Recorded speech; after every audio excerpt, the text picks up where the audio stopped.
Buckeye Health Plan Medicaid is built around you, offering medical, dental, and vision benefits with no copay.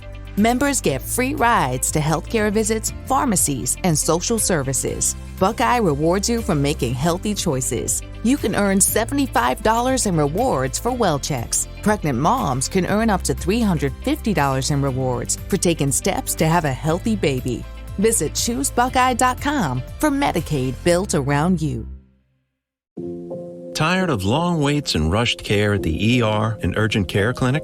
Next time, stay home and let Dispatch Health bring the power of the hospital to you. I call Dispatch Health. A care team of medical professionals actually come to your house. They're the same caliber of people that you would see if you were at a hospital or an urgent care. Dispatch Health can treat most non-life-threatening emergencies. They can do the x-rays, they can do stitches. Urinary tract infections, blood test, urinalysis, ultrasound. It's almost everything that they can do at the ER. You never feel rushed. They're there for you and only you. I felt like their only patient. And it costs no more than a trip to urgent care because Dispatch Health is covered by most insurance, including Medicare. See if we serve your home at dispatchhealth.com. Dispatch Health really went above and beyond. It's wonderful to have care come to your home. House calls are back, and they're better than ever. Learn more at dispatchhealth.com.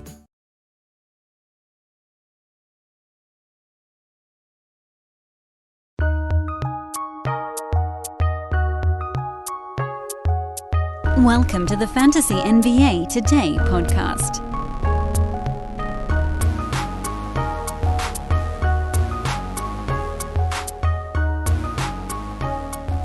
Truly, the story of this big Wednesday is the injury news in the NBA so far. It is out of control on this 10-game card coming up here in a matter of hours. Hello, everybody. Welcome to Fantasy NBA Today. Apologies for this show getting out a little bit later today. My morning got, completely blown to bits. I had to take a car in for repairs. My wife got a little fender bender 2 weeks ago. Don't worry, everybody's fine.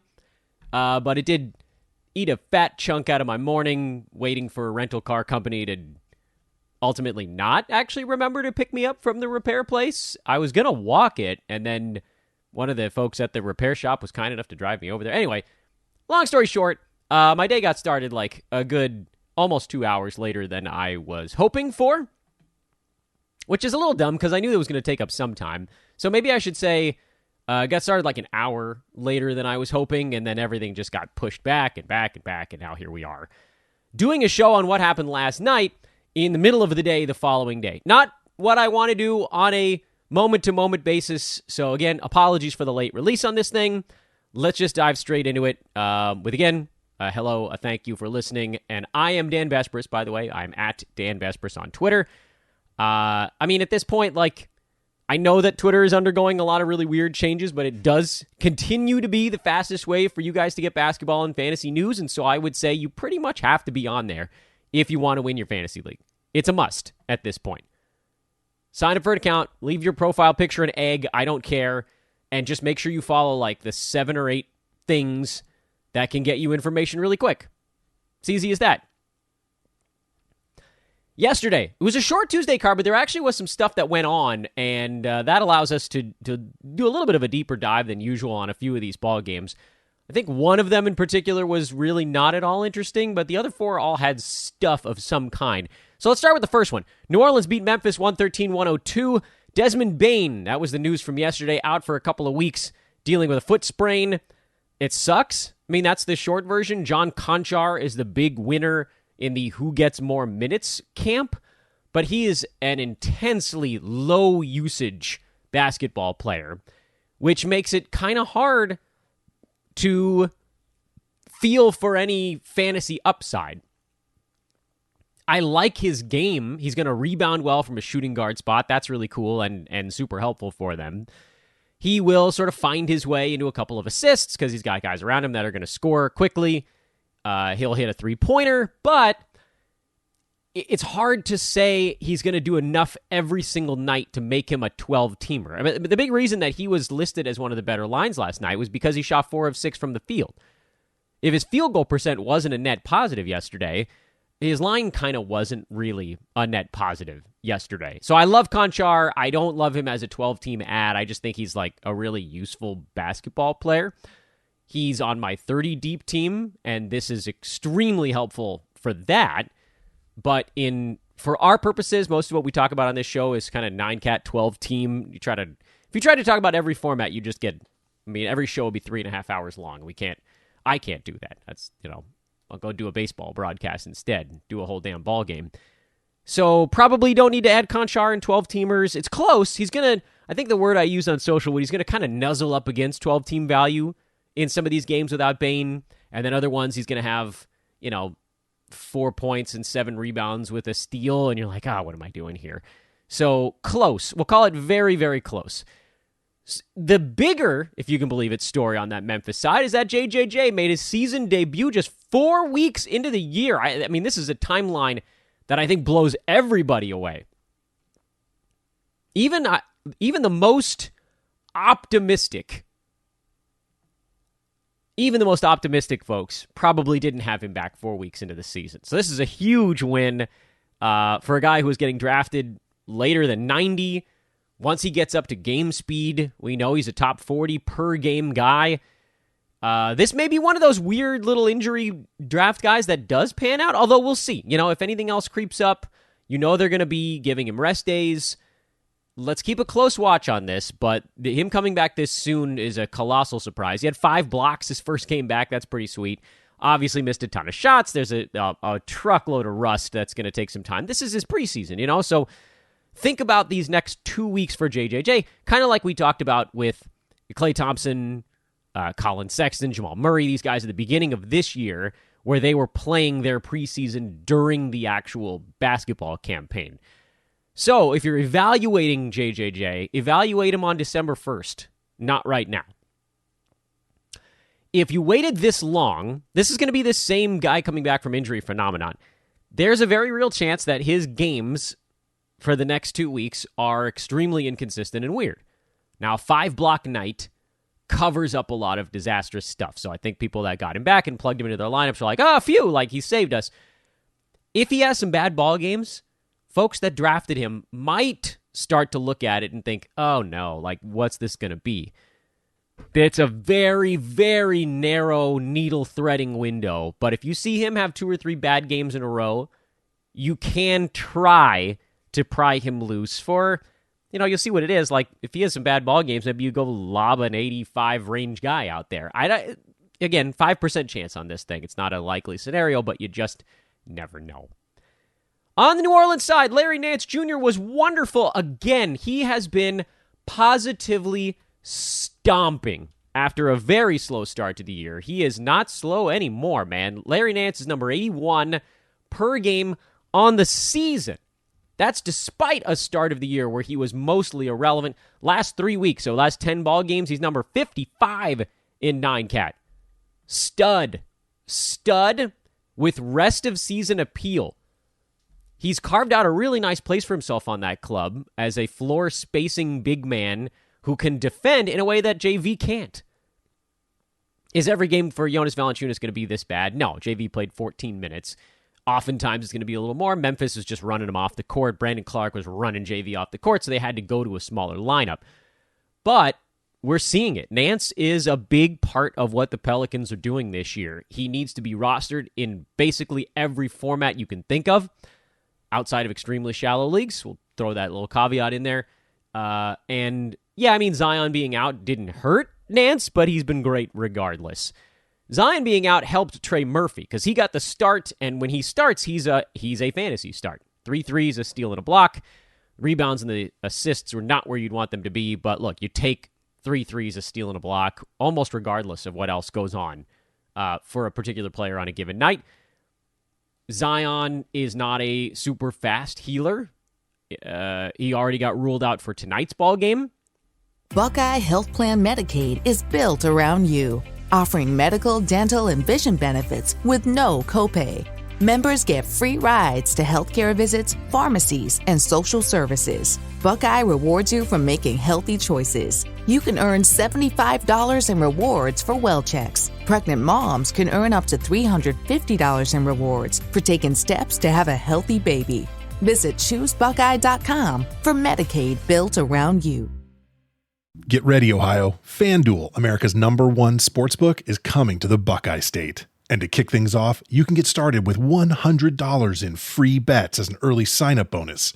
Plus, when you sign up today with promo code OhioSB, you'll be all set for when FanDuel goes live in Ohio. Then you can bet on all your favorite teams and all your favorite sports with $100 in free bets. Just download FanDuel's top-rated sportsbook app. It's safe, secure, and super easy to use.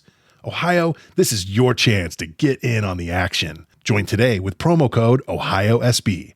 Make every moment more with FanDuel, official sportsbook partner of the NFL. 21 plus and present in Ohio. Bonus issued in non-withdrawable free bets that expire 7 days after FanDuel accepts its first real money sports wager in Ohio on 1/1/23. Unique user identity verification required. Offer ends on the go-live date. Restrictions apply. See terms at sportsbook.fanduel.com. Gambling problem? Call 1-800-GAMBLER. Tired of long waits and rushed care at the ER and urgent care clinic? Next time, stay home and let Dispatch Health bring the power of the hospital to you. I call Dispatch Health. A care team of medical professionals actually come to your house. They're the same caliber of people that you would see if you were at a hospital or an urgent care. Dispatch Health can treat most non-life-threatening emergencies. They can do the x-rays, they can do stitches. Urinary tract infections, blood test, urinalysis, ultrasound. It's almost everything that they can do at the ER. You never feel rushed. They're there for you and only you. I felt like their only patient. And it costs no more than a trip to urgent care because Dispatch Health is covered by most insurance, including Medicare. See if we serve your home at dispatchhealth.com. Dispatch Health really went above and beyond. It's wonderful to have care come to your home. House calls are back, and they're better than ever. Learn more at dispatchhealth.com. And, yeah, I mean, roll with Trey. He's back to being in the mix again. And like, it's not going to be this way when someone very small, like if McCollum, who's their de facto point guard, if he's out for a game, it probably doesn't quite work this way. But basically anyone from small forward up through center, if any of those guys is missing for the Pels, Trey Murphy's the guy who slots in. It's this same really fun phenomenon we're seeing in the NBA where one player is the guy who bumps into the starting lineup for a team or gets the big bump for a team when anyone in front of them is out. We saw it with Melton in Philly. Anybody missing a game, suddenly he got a big bump. We've seen it in Toronto, where, at least for a while there, now things have gotten real kooky with the Raptors, but when anybody was out, Chris Boucher was the guy who got the bump. You're seeing it in New Orleans now. When anybody is out, Trey Murphy gets the bump. On the Roto side, it makes those guys really interesting to just kind of hang on to and like watch a team's injury report. And it's like, oh, one of these 4 of the 5 starters is out. I can deploy this other dude. Like, Trey Murphy might end up starting like 40 games this year based on Brandon Ingram missed a week and a half, and now Zion's going to miss a couple of ball games. And you figure at some point, and Herb was missing time in there. It'll happen again. It's happening right now. So Trey Murphy, as much as he is very much a stream-only kind of guy, he's basically had a stream opportunity in almost every ballgame this year, outside of like 4. I think more than 2/3 of their games, he's been streamable. The Clippers-Dallas game is the one game that I was going to say there wasn't really anything to take away from it, except now we know Luka is going to get rest on the second half of the Mavs back-to-back tonight. And who can blame them? Who can blame them? They're hosting Houston. That's a tank team. Luka's played a ridiculous sum of minutes so far this year. He's number 10 in 9-cat. He's playing 38 minutes per ball game, which I believe for anybody that hasn't been suspended for the last couple of weeks is basically tops.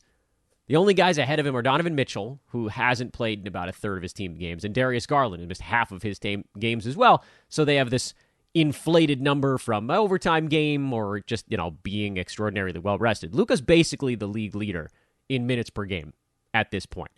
So, yeah, dude needs a little bit of a breather, especially after going huge again last night. He had a good one. That was a really good ball game for Luka. Made his shots, made his free throws. That's a big deal. Dorian Finney-Smith had 21 points and 3 steals. Every time he does this, I'm like, ooh, is this the one where Finney-Smith is going to wake up and start to be something? And then, nah, because he's still number 151 overall. Or rather, I guess I should say, what's Luka? Luka's number 5 now. Pardon me, everybody.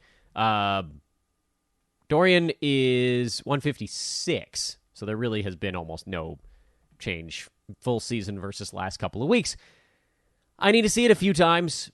With no Luka, Spencer Dinwiddie's going to get a big ball game. It's possible that someone like Tim Hardaway Jr. gets a bump, but who cares? Reggie Bullock, same story, kind of a who cares phenomenon going on there.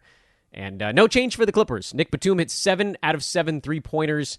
That won't happen again the rest of the year. Maybe career. Marcus Morris, Paul George, Ivica Zubac. That's an easy one. Knicks beat the Jazz 118-111. If you're like, Dan, what the hell happened to Isaiah Hartenstein? Do I have a lovely piece of news for you?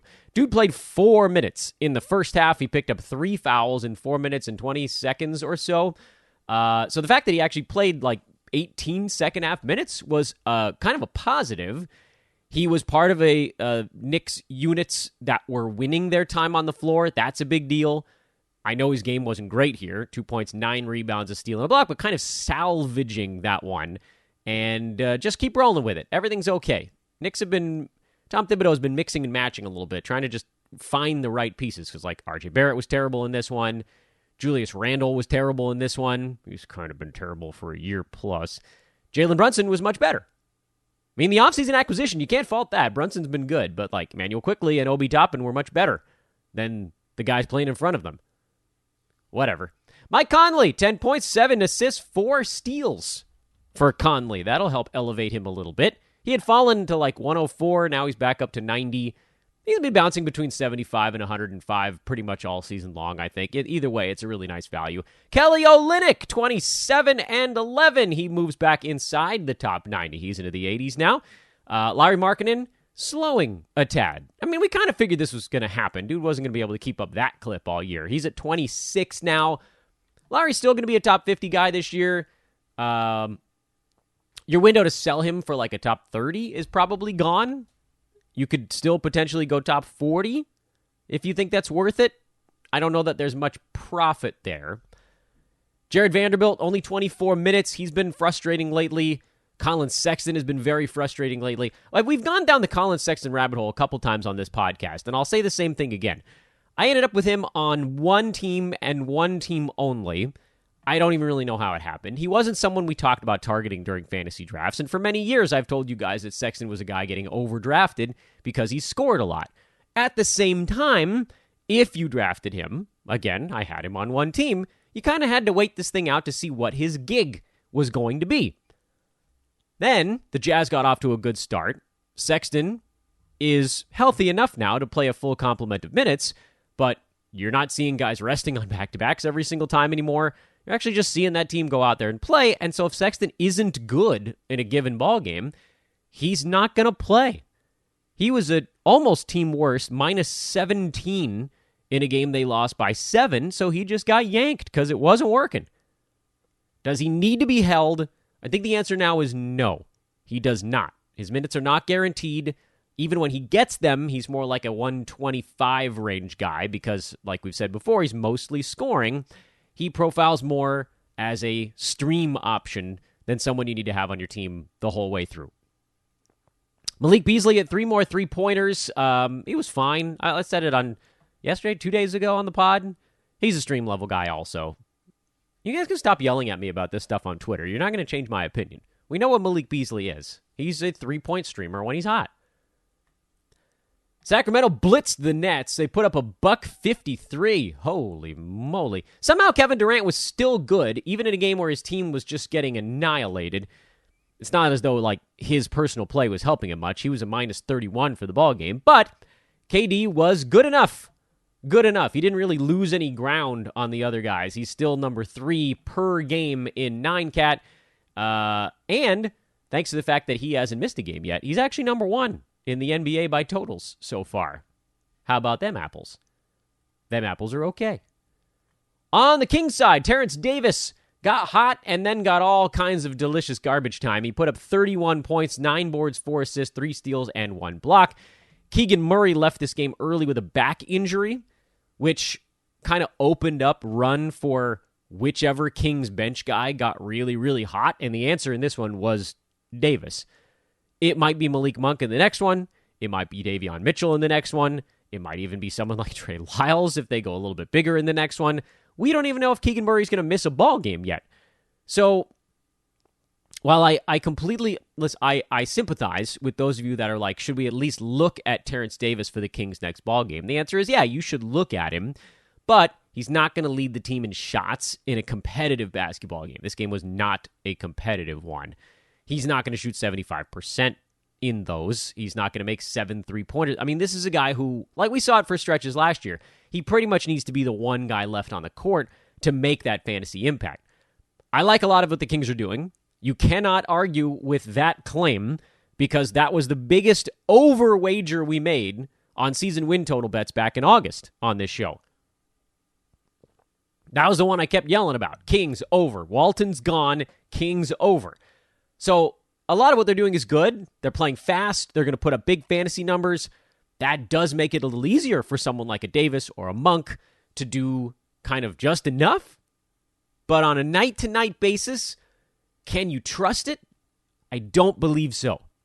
So I'd rather probably just kind of steer clear of that. Portland beat San Antonio 117-110. Spurs were up late. You kind of figured like at some point the Blazers were going to overtake it. Dame still kind of finding his footing. At the same time, like he had a couple of teammates that got hot in this game. And as a good teammate should, he went the role of facilitator. So Lillard had 11 assists, but Jeremy Grant hit 6 more 3-pointers. He's been lava hot lately. Anthony Simons hit 5 3-pointers. He's been pretty warm lately. He's up in the top 75 range. But I think Grant is the one that you're like, where the hell did this come from? Because he's shooting 51% after being sort of the main guy in Detroit and shooting whatever it was, low 40s. This is a Grant we've kind of seen before. Like he was high 40s, 50 range in Denver when guys were setting him up. But at the same time, 3 3-pointers a game while also shooting that well, it doesn't fully add up. Like he had, what did he make? Made 9 out of 15 shots and 6 of them were 3-pointers yesterday. That type of stuff is not going to stick for a full season. That's not to say he's not going to have an okay year, but top 60 range where he's at right now, probably not going to hold forever. If you can move Grant for a top 75 guy where you feel really comfortable that they're going to be 75 or better, I think I would do it. Simons, kind of the same story for where he's at right now. He's at 75. If you can get 75 range for him, I think I'd probably do that too. Drew Eubanks outplayed Yusuf Nurkic in yesterday's ball game. Nurk was a minus 21. Eubanks was a plus 28. Oh, boy. I won't hold every game. And that's the problem. Like, if someone looks at this like, should I pick up Drew Eubanks? Nah, he's still the guy off the bench. And if Nurk is playing fine, then Eubanks is going to get 18, 19 minutes or whatever it is. So probably just leave that part alone. And then with Josh Hart, he was a little bit better in this one. He went hyper-efficient, low-usage type of ball game. Hart has been a little hit or miss. He started the year quickly, tapered off pretty quick as well. Now he's at 133. I don't think he's a must-start fantasy player. A lot of folks are like, this comes up in our forums often. What should I do with Josh Hart? I think the answer is that he's probably more of a stream level guy. And I don't know that changes unless like multiple usage guys are out, because he's just not going to get many shots. He's going to have to do it with rebounds and threes and steals. And he sort of has 2 of those things, but the percentages are bad. Turnovers are probably a little bit high, although the 4.5 assists are nice for him. It's fine. He's like, I call it like a guard rebound specialist, I guess. There's a place for that in a lot of leagues. It probably is going to make more sense on teams coming down the stretch when you're like, I got to make up ground in rebounding. Or if you have a punt something team, but it's not punt rebounds, and you need a guard that's going to buttress that. Well, there you go. Jakob Poeltl went huge. This is why Drew Eubanks ended up in the ball game. Keldon Johnson had a nice one. Devin Vassell had a nice one. Trey Jones just passed it. That was his job. Yeah, he just passed it. Charles Bassey relegated back to a more typical spot for him. 16 minutes, 6 and 5 with a block. I mean, that's the thing. Like, you didn't pick him up to start him in your Roto League. You picked him to start him in a 5-game week. And so far, so good. I mean, you got the back-to-back. You got what you wanted to. If you can get that type of production out of a guy 5 times, even if it's just this, even if it's 30 points, 25 rebounds, and 5 blocks with good field goal percent, that would actually be a pretty solid week. Doesn't have to do much when you got 5 ball games, that's for damn sure. And then no real adds or drops on that side. I know we're like anxiously awaiting somebody getting a rest day and who steps in for San Antonio, but so far, not much. I do want to remind everybody to check out our buddies over at ThriveFantasy.com and the Thrive Fantasy app. Prop up. Prop up with Thrive Fantasy. 20 props to choose from. In a given nightly tournament, you choose 10 of them. Make your over and under predictions on 10 superstars on the nightly card out of those 20 choices, and if you are mostly successful in your calls, you win money. And for a limited time, use promo code ETHOS at sign up and get a 100% deposit match bonus up to $250. That doesn't mean you have to do $250. That means up to it. You want to do $20? They'll match you $20. You want to do $80? They'll match your $80. Promo code is ETHOS at ThriveFantasy.com. It's such an easy way to get involved with nightly slates without having to deal with the nonsense that is building a DFS lineup. It's so annoying. I hate it. I got this amount of dollars to work with. I can slot this guy here into my shooting guard, my small. No, don't worry about all that nonsense. Blech. Fie on that nonsense. You don't have to worry about that with Thrive Fantasy. They give you the 20 props to pick from. You just choose 10. They have different numerical values based on how likely or unlikely a particular outcome is. So you could make the call on something that you think is less likely to happen, but maybe will on a given night, and you can rack up points that way, or you can try to hit a bunch of easy ones and rack up points that way.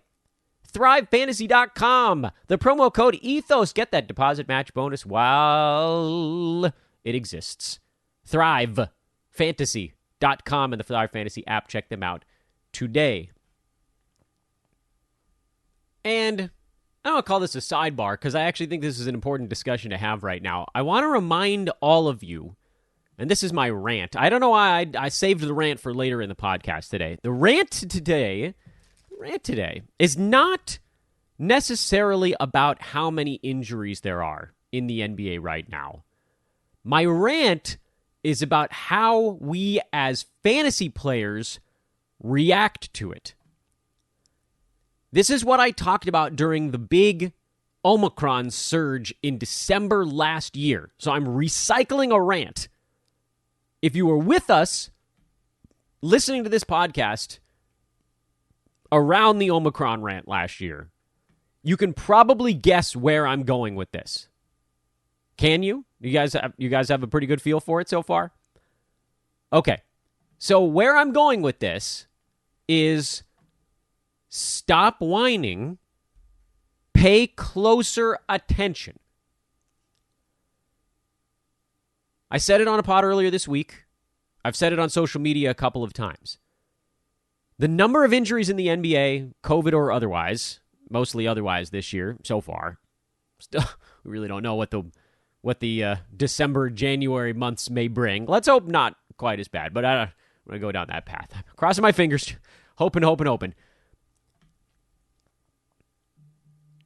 Everybody's out there talking about how this is a disaster. And from an NBA product standpoint, it's not great. I'm inclined to agree with them. There have been some suggestions on the Twitterverse of shortening the season, not shortening the season, but decreasing the number of ball games. I mean, that's the way I feel about Major League Baseball also. That's just not going to happen because there's in-stadium revenue that counterweights whatever that argument would be. And you know what? Ultimately, even if we said like still a 20 some odd week season and 70 whatever games instead of 82, teams are still going to find a way to rest their guys. It's going to happen. It'll be less, but it's still going to happen. And then we'll probably complain about how it's still happening even if it's less. So my take on this is don't worry so much about how many guys are missing games or who's out on a given night.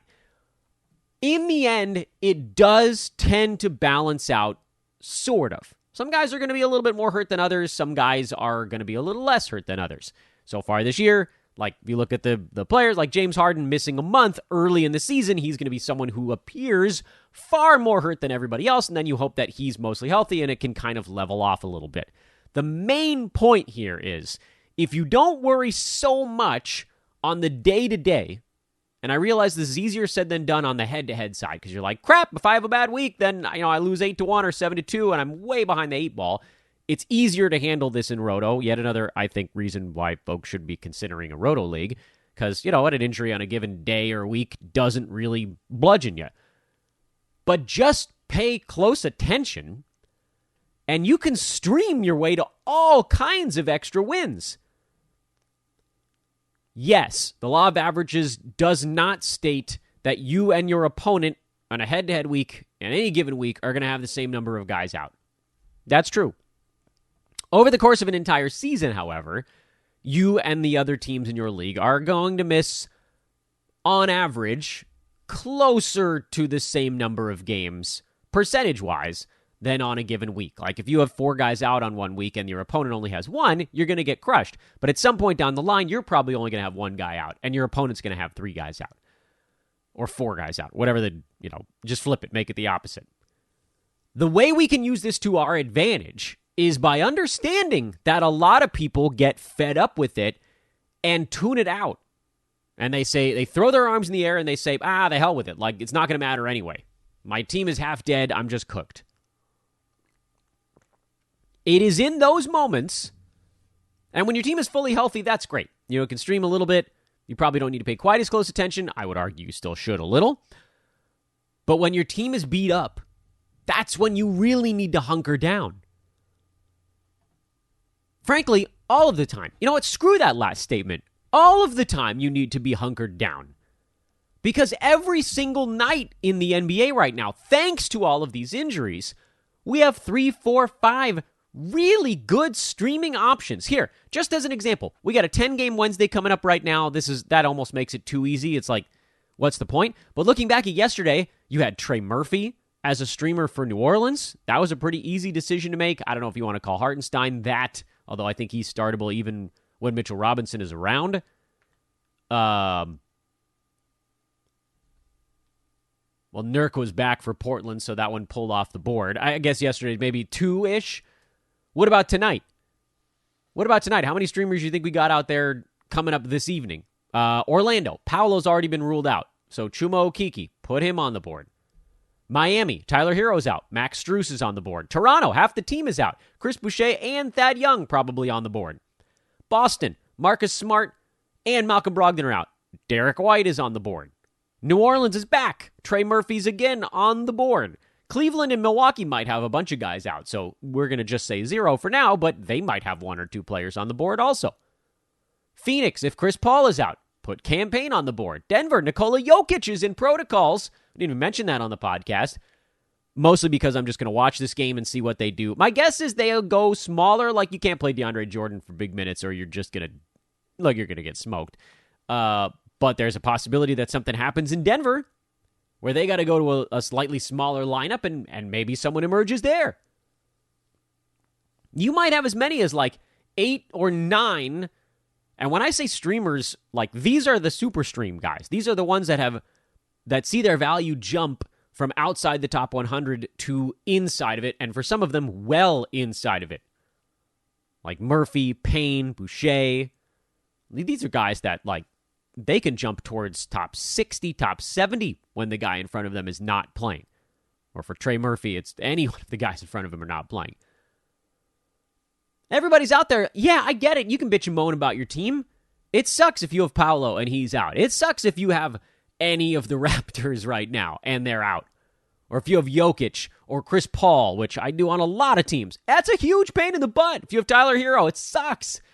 But instead of sitting back and going, damn it, my guy's out again, blah, blah, blah, look at your team. And even if you don't have those guys, beat someone else to them.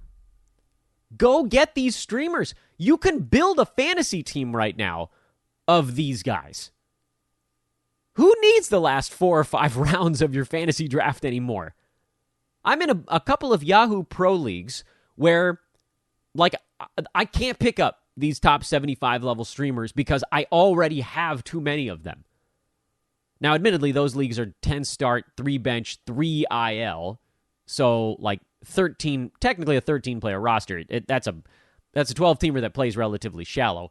And then I'm also in a handful of roto leagues that I've set up myself that are 10 start, 5 bench.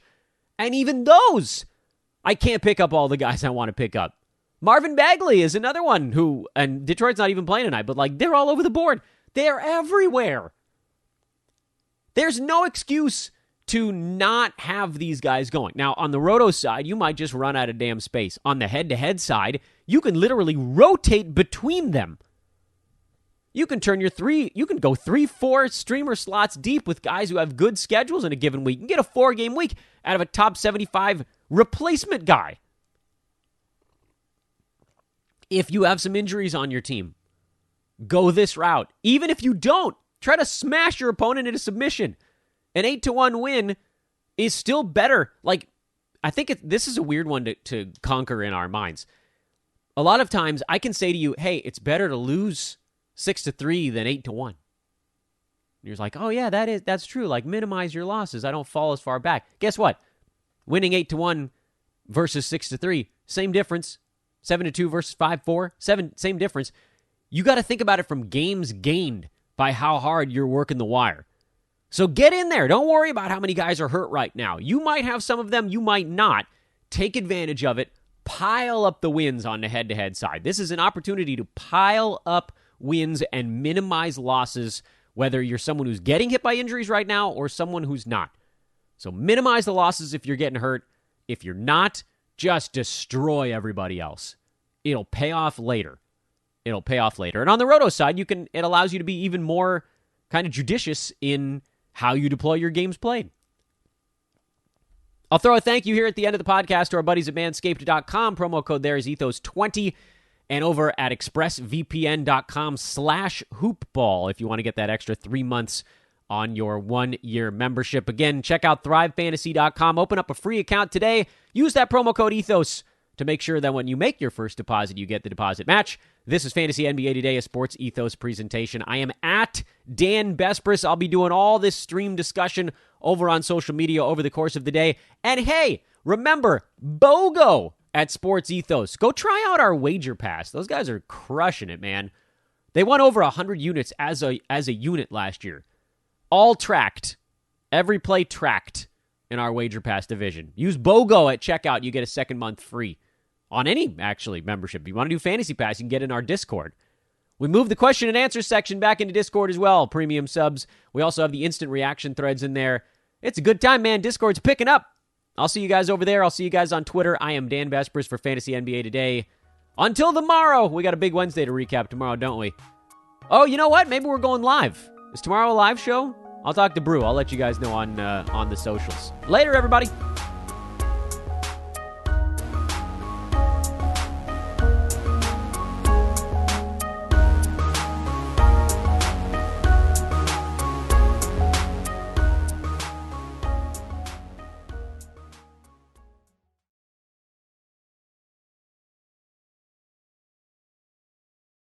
Buckeye Health Plan Medicaid is built around you, offering medical, dental, and vision benefits with no copay.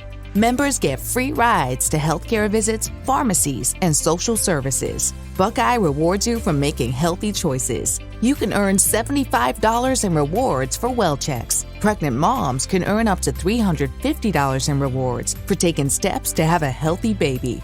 Visit ChooseBuckeye.com for Medicaid built around you. Tired of long waits and rushed care at the ER and urgent care clinic? Next time, stay home and let Dispatch Health bring the power of the hospital to you. I call Dispatch Health. A care team of medical professionals actually come to your house. They're the same caliber of people that you would see if you were at a hospital or an urgent care. Dispatch Health can treat most non-life-threatening emergencies. They can do the x-rays, they can do stitches, urinary tract infections, blood test, urinalysis, ultrasound. It's almost everything that they can do at the ER. You never feel rushed. They're there for you and only you. I felt like their only patient. And it costs no more than a trip to urgent care because Dispatch Health is covered by most insurance, including Medicare. See if we serve your home at dispatchhealth.com. Dispatch Health really went above and beyond. It's wonderful to have care come to your home. House calls are back, and they're better than ever. Learn more at dispatchhealth.com.